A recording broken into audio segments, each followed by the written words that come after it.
Dual nature of matter.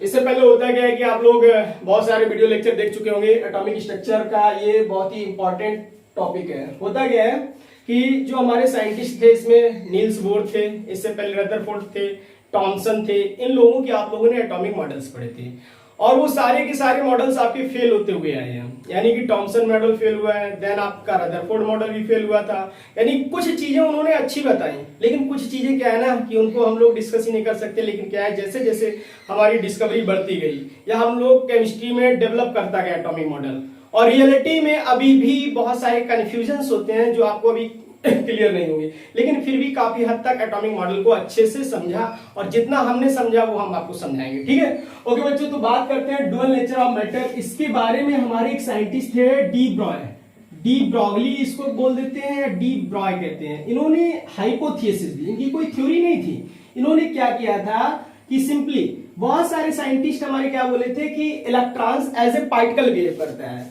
और कुछ scientist कहते हैं electron as a wave behave करता है। तो इन्होंने क्या कहा कि ये दोनों ही नेचर शो करता है। Electron nature, electron particle nature भी शो करता है एज वेल एज वेव। तो सीधी सी बात इन्होंने कहा क्या कही थी। इससे पहले हमारे साइंटिस्ट आए थे प्लैंक। प्लैंक ने क्या बोला था, या हम लोग इसको कहते हैं मैक्स प्लैंक। इन्होंने बोला था कि कोई भी लाइट हमारी जब आती है रेडिएशन के फॉर्म में आती है, और किसी मेटल सरफेस पे जब रेडिएशन पड़ता है तो वो क्वांटाइज्ड होता है। क्वांटाइज्ड का मतलब ऐसे समझिएगा कि वो एनर्जी जो होती है डिसकंटिन्यूअस इन पैकेट्स फॉर्म में होती है। यानी कि एनर्जी का जो एनर्जी रिलीज होती है वो कंटिन्यूअसली नहीं होती है, वो सिंपल सी डिसकंटिन्यूअसली एंड पैकेट्स फॉर्म में होती है। होता क्या, उस पैकेट्स को हम लोग बोल देते हैं फोटोन। क्या बोलते हैं बच्चों? फोटोन। और फोटोन को ही इन्होंने कैलकुलेट किया था E = h न्यू। कहने का मतलब क्या हुआ जाके कि h यहाँ पे प्लैंक कांस्टेंट और न्यू यहाँ पे फ्रीक्वेंसी है। तो बस इसी को लेकर के डी ब्रॉय ने क्या कहा, समराइज किया है। किसको किसको समराइज किया है? एक तो मैक्स प्लैंक को, और दूसरे आपके साइंटिस्ट थे आइंस्टीन। इन दोनों की इक्वेशन को समराइज करके एक इक्वेशन को बनाया जिसको इन्होंने क्या नाम दिया है, डी ब्रॉगली हाइपोथेसिस या डी ब्रॉगली इक्वेशन। तो बच्चों देखिएगा बहुत इजी है, अच्छे से समझिएगा। अगर समझ में ना आए तो कमेंट बॉक्स में जरूर लिखिएगा। तो सिंपल सी बात हम लोग करते हैं according to Max Planck. According to Max Planck, Max Planck ने क्या बोला था कि जो एनर्जी होती है वो क्वांटाइज के फॉर्म में होती है। तो इसकी एनर्जी क्या थी इलेक्ट्रॉन्स की, E = h न्यू। यहाँ पे हम लोग देखो बात वही कर रहे हैं। अभी इसके बाद हमारे हाइजेनबर्ग आएंगे, उनको भी अच्छे से हम एक्सप्लेन करेंगे। उससे पहले डी ब्रॉगली को समझ लेते हैं। तो होता क्या है, E h न्यू। यहाँ पे लिख दो energy in form of photon, energy in form of photon. या हम लोग बच्चों यहीं से इसको क्या कह सकते हैं, एज ए डिस्कस करते हैं as a wave nature simply.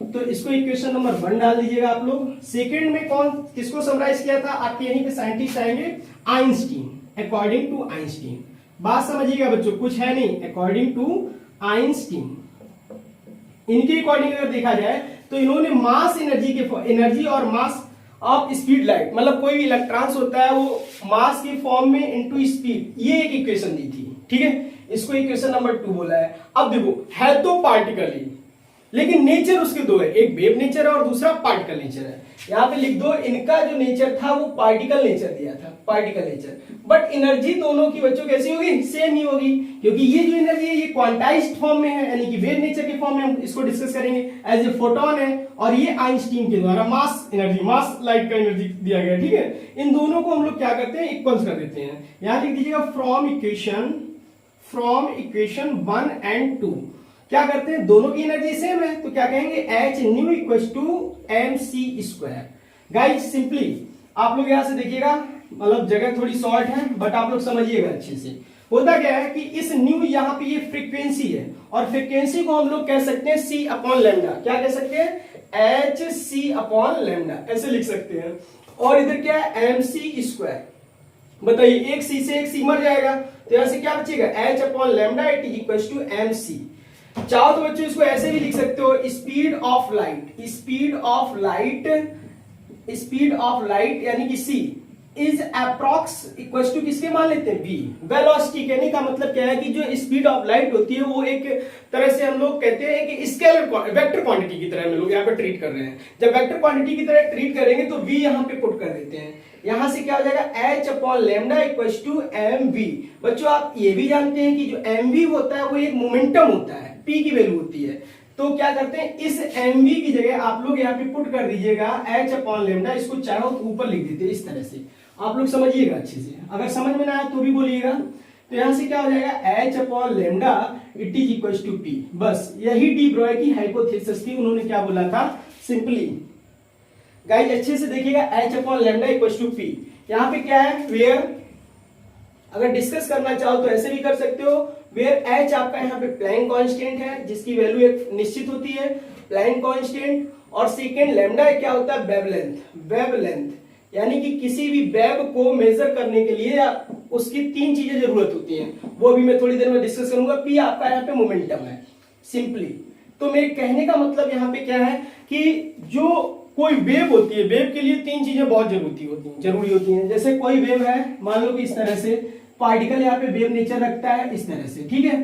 तो एक तो आपकी फ्रीक्वेंसी होगी, यहाँ पे मेन क्या होगा, फ्रीक्वेंसी होगी। फ्रीक्वेंसी के साथ साथ बच्चों और क्या होगा, वेवलेंथ होगा जिसको हम लोग लैम्डा बोलते हैं। और एक होती है तीसरे नंबर पे हम लोग वेलोसिटी। इन तीनों से हम लोग एक इक्वेशन फाइंड करते हैं, v इक्वल टू कह सकते हैं न्यू या लैम्डा, इस तरह से। न्यू यहाँ पे न्यू की जगह सी लैम्डा भी कह देते हैं बच्चे, एन लैम्डा भी कह सकते हैं, कुछ भी कह सकते हैं। तो मेरे कहने का मतलब यहाँ पे क्या हुआ जाके कि डुअल नेचर ऑफ मैटर के बारे में किसने बोला था, डी ब्रॉय ने। डी ब्रॉय ने सीधे से बोला था कि कोई भी पार्टिकल्स लाइक इलेक्ट्रॉन या इलेक्ट्रॉन के जैसा जो भी होगा वो क्या, दो नेचर शो करेगा। एक तो particle nature as a wave nature. Reason क्या होता है कि इससे पहले इन्होंने ऐसा क्यों बोला है, बच्चों इसका स्क्रीनशॉट लेना तो ले लीजिएगा, इसके बाद मैं क्लियर करता ऐसा इन्होंने क्यों कहा है।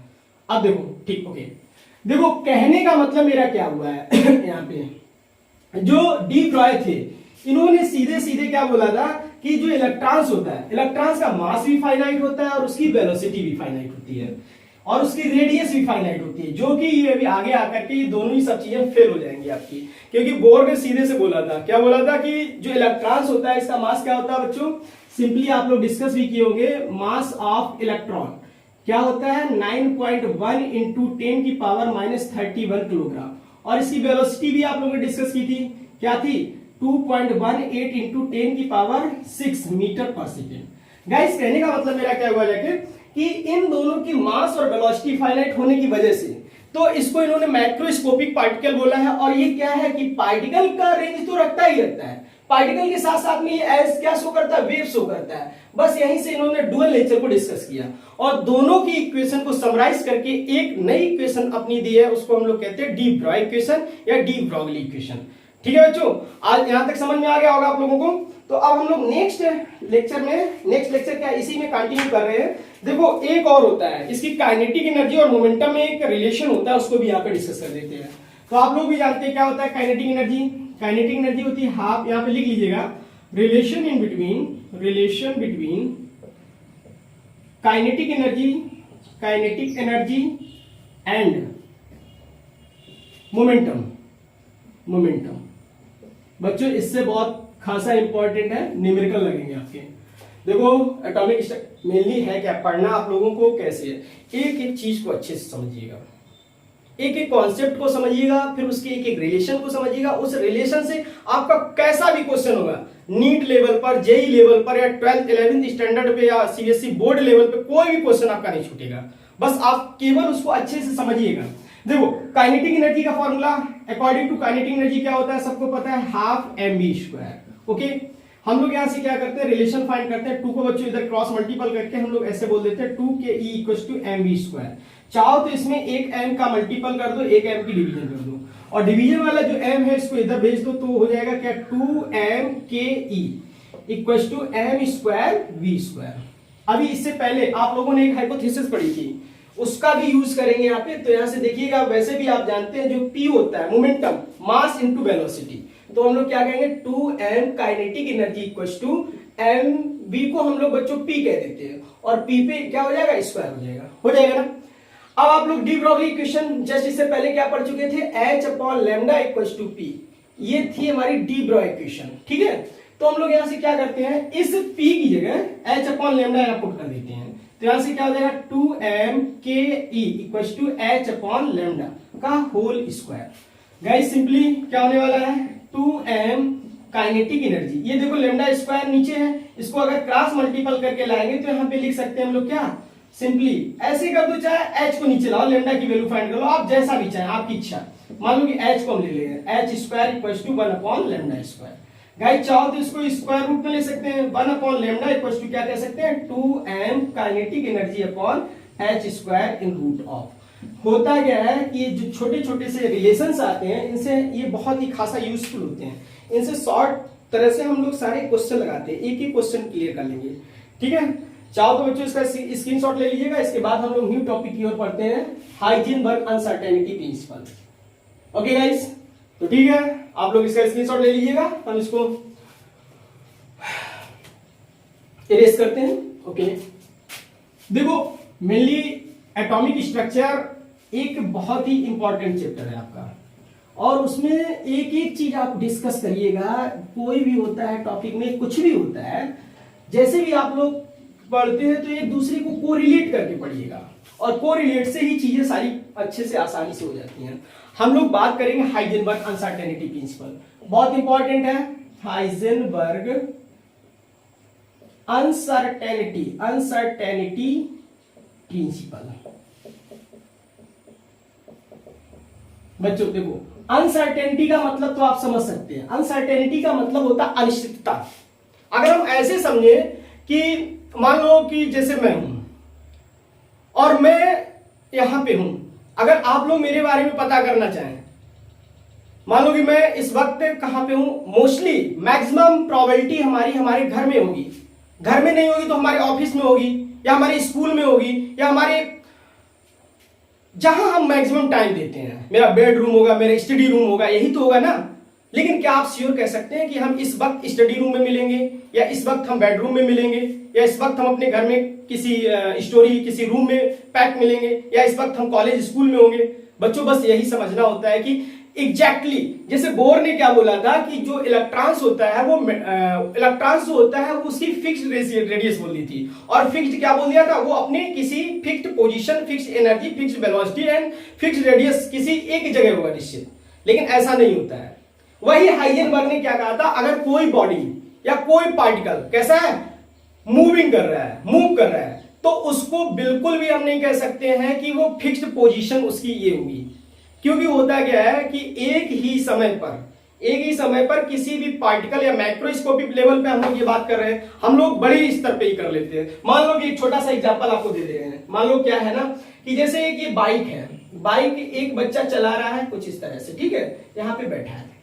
अब इस वक्त है क्या कि इसकी बाइक ये 70 किलोमीटर पर आवर की स्पीड से चला रहा है, मान लिया, अभी मैं इसकी बात कर रहा हूं, लेकिन हाइजेनबर्ग ने माइक्रोस्कोपिक लेवल पे बात की थी। लेकिन हम लोग यहाँ पे समझेंगे क्या है कि ये बाइक चला रहा है बच्चा, और क्या है कि इसने अपनी घड़ी में टाइम देगा 12:30 और 20 सेकेंड, 12:30 एंड 20 सेकेंड्स पर देखा कि उसकी जो पोजीशन है बच्चों यहाँ पे है, क्या 20 पे ही ये पोजीशन देख पाएगा, 70 की स्पीड से चल रहा है, नहीं देख पाएगा। क्योंकि इस वक्त क्या है कि इसकी स्पीड देख पा रहा है, इसका जो स्पीडोमीटर है वो उसकी एग्जैक्टली क्या बता रहा है, स्पीड बता रहा है, पोजीशन ही बता पा रहा है। तो कहने का मतलब मेरा यहाँ पे क्या है कि किसी भी, ये जो हाइजेनबर्ग थे इन्होंने सिंपल सी बात ये बोली थी।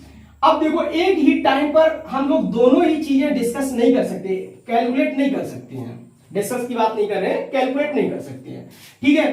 तो होता क्या है कि माइक्रोस्कोपिक लेवल पे अगर कोई इलेक्ट्रॉन्स या कोई बॉडी क्या कर रही है, मूवमेंट कर रही है, रिवॉल्व कर रही है, तो क्या है कि उसकी एग्जैक्ट उसी टाइम पर पोजीशन और वेलोसिटी को डिटरमाइन नहीं कर सकते हैं। सीधी सी बात हम लोग कह सकते हैं, that is impossible to determine the exact position and velocity at instantaneous exact time.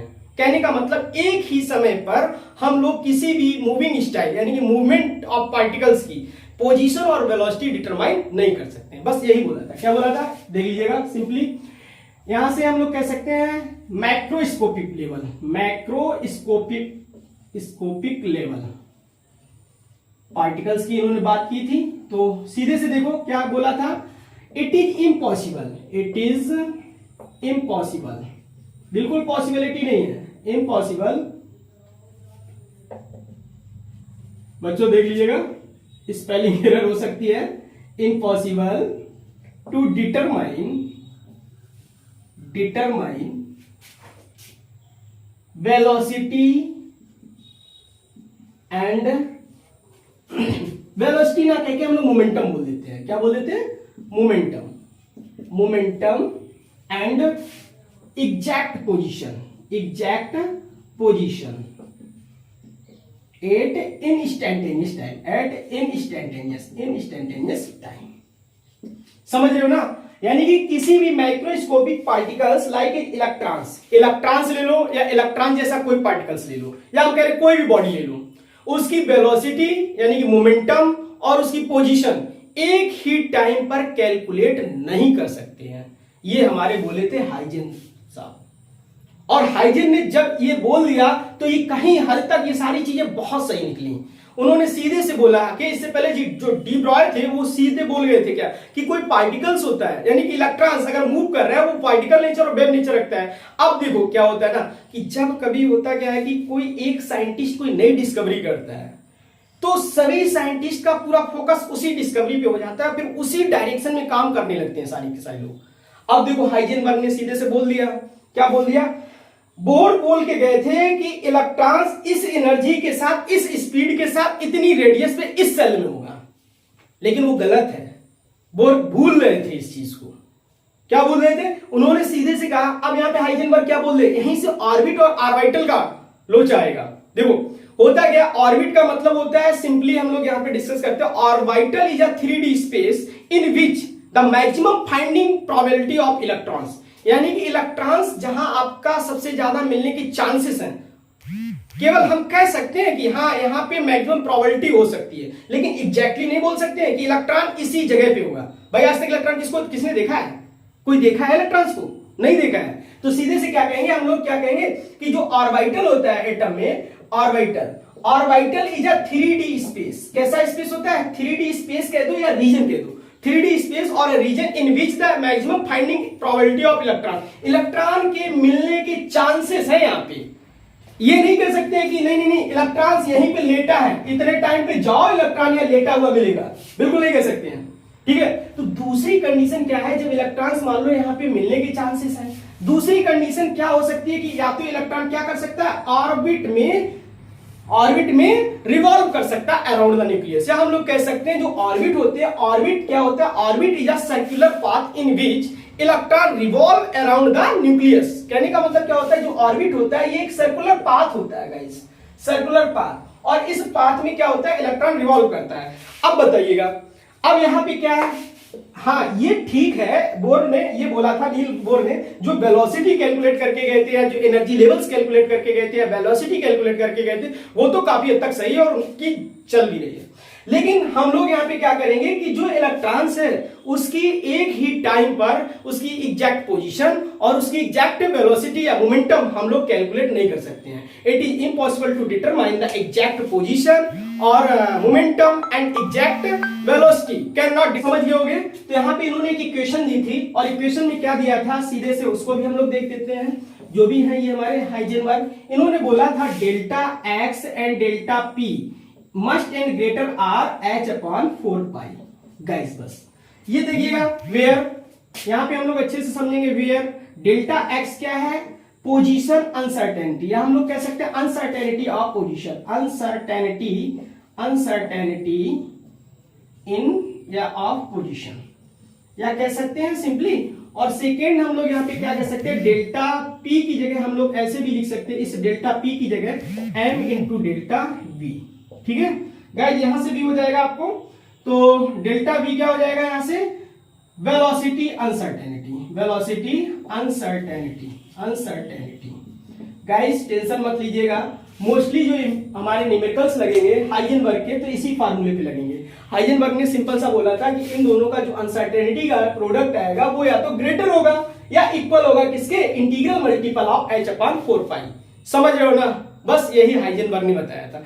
अब यहां से देखो बहुत सारी अच्छी अच्छी चीजें आप लोग सोचने वाले हैं। अब हाइजेनबर्ग ने तो एक लोचा खड़ा कर दिया है, एक बम फोड़ दिया है, ठीक है। यहीं पे बम फोड़ने के बाद इनकी बात को एकदम एग्जैक्टली क्लियर किया था आपके डेविसन एंड जर्मन ने। और उससे पहले हम लोग बात करेंगे श्रोडिंगर वेव इक्वेशन, क्योंकि जब इन्होंने बोल ही दिया है कि जो हमारा इलेक्ट्रॉन्स होता है वो एज ए वेव शो करता है, तो श्रोडिंगर ने एक अपनी इक्वेशन में ही ये चीज क्लियर कर दी कि जो इलेक्ट्रॉन्स होता है वो 3D ऑर्बिटल में रहता है, यानी कि 3D स्पेस में रहता है, जहां पे वो एज ए वेव डिस्कस करते हैं। देखो होता क्या है कि इलेक्ट्रॉन्स इन कार्टेशियन फॉर्म में अगर हम लोग देखें तो ये श्रोडिंगर ही बोले थे क्या कि इलेक्ट्रॉन्स जो मूवमेंट करेगा एज ए इस तरह से, ये तरीके से, मान लो इस तरह से, ठीक है। हम लोग एक और एक्सिस ले लेते हैं, मान लो ये जेड एक्सिस इस तरह से, ठीक है। क्या होता है जो इलेक्ट्रॉन्स होता है वो एक्स एक्सिस, वाई एक्सिस या मे बी जेड एक्सिस किसी भी तरफ मूव करने के लिए बिल्कुल फ्री है। ये किसने बोला था? श्रोडिंगर ने बोला था। श्रोडिंगर अपनी एक इक्वेशन देंगे और उसी इक्वेशन के थ्रू डिस्कस करेंगे कि electron shows a wave nature, और वो इक्वेशन आपकी क्या हो जाएगी? Schrodinger wave equation. That is a most important guys, देखिएगा अच्छे से, क्योंकि बहुत ही अच्छे से ये चीज देखनी है। ये आपको एनसीईआरटी में डायरेक्ट, या एनसीईआरटी की बात करें या हम लोग कोई अदर बुक की बात करें तो उसमें डायरेक्ट दे देते हैं, लेकिन हम लोग आपको यहाँ पे कैलकुलेट करके दिखाएंगे हम आपको। तो इसको अच्छे से देखिएगा, श्रोडिंगर भी बोल सकते हैं, श्रोडिंगर वेव इक्वेशन। गाइस बहुत अच्छे से देखिएगा, होता क्या है, सिंपली इन्होंने एक यूज किया था psi equal to a sine 2 pi x upon lambda. हम लोग क्या करते हैं, ये एक हमारी वेव इक्वेशन है और इसको हमने एक एक्स एक्सिस पे ले लिया है, और एक्स एक्सिस से हम लोग डिस्कस करेंगे, इसको सॉल्व करेंगे, वाई और जेड एक्सिस को समराइज करके हम लोग एक होमोजेनियस इक्वेशन बना लेंगे 2 डिग्री की। क्योंकि होता क्या है कि जब कोई वेव है, वेव एक तरह से हमारा कर्व शो कर रहा है। क्या शो कर रहा है? कर्व। और कर्व एक कार्टेशियन फॉर्म में अगर देखेंगे तो वो 2 डिग्री की इक्वेशन शो करेगा। तो इसको हम लोग 2 डिग्री की एक डिफरेंशियल इक्वेशन में कन्वर्ट कर लेते हैं गाइस। तो देखिएगा बहुत अच्छे से समझिएगा। यस, हम लोग क्या करते हैं, differentiate with respect to x. X के रिस्पेक्ट में इसको हम लोग क्या कर लेते हैं, डिफरेंशिएट करते हैं। D over d x Sai, इसको बच्चों साई बोलते हैं, यहाँ पे लिख देते हैं साई। हमारा यहाँ पे क्या है, वेयर साई जो है आपका वेव फंक्शन है। क्या है? Wave function. अच्छे से समझिएगा, कोई टेंशन नहीं होगी किसी को। और यहाँ पे एक्स क्या है पता ही है, लैम्डा वेवलेंथ है। तो क्या करते हैं, इसका हम लोग करते हैं differentiate with respect to x. X के रिस्पेक्ट में इसको डिफरेंशिएट करते हैं। तो d over d x psi it is equal to क्या हो जाएगा, ए साइन एक्स का डिफरेंशियल होता है cos x, cos 2 pi x upon lambda. But हम लोग एंगल का जब करेंगे मल्टीप्लाई तो differential 2 pi upon lambda. Guys इसको हम लोग आगे लिख लेते हैं। तो d Sai over d x it is equal to 2 pi upon lambda into a cos 2 pi x upon lambda. This is a simple सा। एक्चुअली क्या है कि वेव शो कर रहे हैं, तो वेव को हम लोग एज ए 2 डिग्री इक्वेशन लेते हैं। जैसे आप लोगों ने देखा होगा, आप लोग मैथमेटिक्स में पढ़े होंगे, कोऑर्डिनेट ज्योमेट्री में क्या होता है कि जब कोई हमारा सर्कल होता है, पैराबोला होता है, हाइपरबोला होता है, एलिप्स होता है, तो उसकी जो इक्वेशन होती है कर्व होती है, या प्रोजेक्टाइल को ही ले लेती है। तो उसकी जो इक्वेशन होती है 2 डिग्री की, हम लोग इक्वेशन शो करते हैं, तब बोलते हैं कि this is a 2 degree equation and shows this curve. Okay, वैसे ही गाइस यहाँ पे भी हम लोग इसका क्या करेंगे, 2 डिग्री होमोजेनियस इक्वेशन में कन्वर्ट करेंगे। तो क्या करेंगे, अगेन डिफरेंशिएट, बोले तो अगेन डिफरेंशिएट। तो सिंपल सी बात क्या हो जाएगी, d2 साई ओवर dx2।